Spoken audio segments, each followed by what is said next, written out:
আসসালামু আলাইকুম প্রিয় বন্ধুরা, দেশীয় প্রবাসী যে যেখান থেকে দেখছেন প্রত্যেককে শুভেচ্ছা জানাচ্ছি।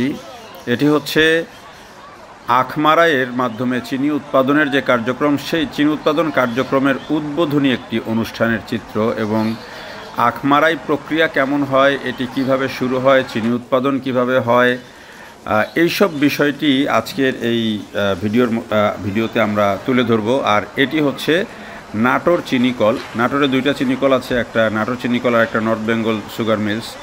তো নাটোর চিনিকলের যে এ মরশুমের যে চিনি উৎপাদনের লক্ষ্যমাত্রা এবং মারাই কার্যক্রম সেটি উদ্বোধন করা হয়েছে এবং উদ্বোধনী দিনের চিত্রই এটিকে ওই যে ক্যারিং মেশিন বলা হয়ে থাকে, সেই ক্যারিং মেশিনের উপরে আখ নিক্ষেপ করে ফেলে দেওয়ার মধ্য দিয়ে এই কার্যক্রমের উদ্বোধন করা হয় এবং জেলা প্রশাসক সহ অন্যান্য যারা স্থানীয় প্রশাসনের কর্মকর্তা এবং চিনি শিল্প কর্পোরেশনের একজন সচিব সহ তারা এখানে থেকে এই উদ্বোধনী কার্যক্রমটি করেন এবং এই কার্যক্রম দেখার জন্য অনেক মানুষ কিন্তু ভিড় করেন। আর এটি হচ্ছে সেই প্রক্রিয়া।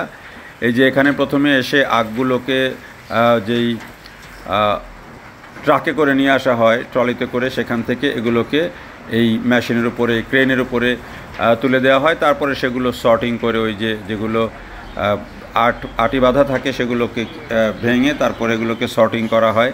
সর্টিং করে এগুলো পর্যায়ক্রমে অনেকগুলো ধাপে সর্টিং হয়, তারপরে চিনি উৎপাদন হয়। যে উদ্বোধনী অনুষ্ঠানের যেই আনুষ্ঠানিকতা, সেই আনুষ্ঠানিকতাও সম্পন্ন হয় একেবারে চিনিকল প্রাঙ্গণেই এবং এর মধ্য দিয়েই এবছরের যে চিনি উৎপাদনের যে কার্যক্রম সেটি শুরু হয়।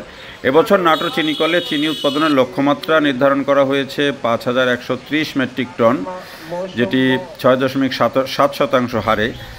তো এই লক্ষ্যমাত্রা অর্জন হবে কি না সেটি কঠিন। বলা হচ্ছে যে ৩ মাস এই চিনি উৎপাদন কার্যক্রম চলবে, ৯০ দিনের লক্ষ্যমাত্রা নির্ধারণ করা হয়েছিল। তবে সেটি নিয়ে সংশয় বরাবরই থেকে যায়, কারণ গত বছরও এরকম একটি লক্ষ্যমাত্রা নির্ধারণ করা হয়েছিল ৫,৭০০ মেট্রিক টন, কিন্তু শেষ পর্যন্ত সেটি ৩,২০০ মেট্রিক টন প্লাস হয়েছিল, যেটি লক্ষ্যমাত্রার চেয়ে কিন্তু অনেক কম ছিল।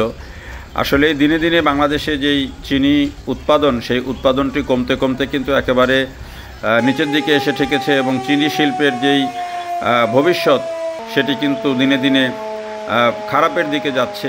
আমরা চিনি অনেক বেশি আমদানি নির্ভর হয়ে গেছি এবং এই যে দেখেন চিনিকল যেদিন উদ্বোধন হবে আখমারাইয়ের, দেখেন মানুষজন কিন্তু সবাই দেখতে আসছে, আশপাশের এলাকার মানুষজন সবাই দেখতে আসছে কিভাবে এটি কাজ করে, কিভাবে চিনি উৎপাদন হয়।